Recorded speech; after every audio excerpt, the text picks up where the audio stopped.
टेकपंक्तिको weekly अपडेटमा तपाईलाई स्वागत छ। यो श्रृंखलामा हामीले हप्ताभरि प्रविधि क्षेत्रमा भएका मुख्य घटनालाई समेट्ने प्रयास गर्छौं।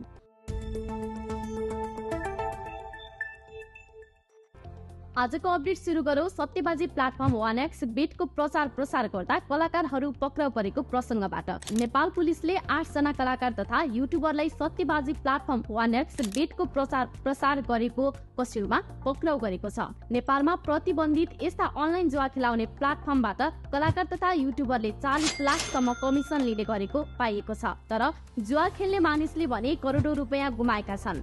प्रहरीले बुधबार मात्रै 64 करोड सत्यबाजी गराउने 5 जना एजेन्टलाई सार्वजनिक गरेको थियो। खेलकुद सामग्री बनाउने प्रख्यात कम्पनी एडिडासले आफ्नो अडियो एसेसरी नेपालमा लन्च गरेको छ। कम्पनीले प्रिमियम सेगमेन्टमा 3 वटा इयरफोन्स र 2 वटा हेडफोन्स लन्च गरेको हो। इयरफोनको मूल्य 14,500 बाट सुरु भएर 24,000 सम्म छ भने 2 वटा हेडफोनको मूल्य क्रमशः 24,000 र 32,000 रुपैयाँ रहेको छ।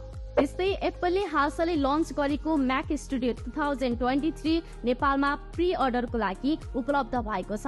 नेपालमा म्याक स्टुडियो 2023 हालका लागि 2 वटा भेरिएन्टमा अभाइलेबल छ। M2 म्याक्स चिपसँग 32 GB र्याम र 512 GB SSD जसको मूल्य 3,30,000 तोकिएको छ भने तपाईले high and variant with M2 ultra cheap 64 GB RAM र 1 TB स्टोरेज 6,55,000 मा किन्न सक्नुहुन्छ।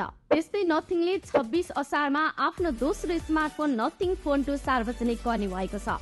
पारदर्शी डिजाइन हुने यो स्मार्टफोनमा Snapdragon 8 Gen 2 chip, 50MP camera, AMOLED display जस्ता फिचर रहनेछन्। त्यस्तै स्यामसङले यो वर्षको पहिलो ग्यालेक्सी अनप्याक इभेन्ट जुलाईमा गर्ने भएको छ। यो इभेन्टमा कम्पनीले आफ्नो नयाँ foldable smartphones galaxy Z Fold 5 र Z Flip 5 लन्च गर्नेछ। साथै यो अनप्याक इभेन्ट कम्पनीले पहिलो पटक आफ्नो होम कन्ट्री कोरियामा गर्दैछ।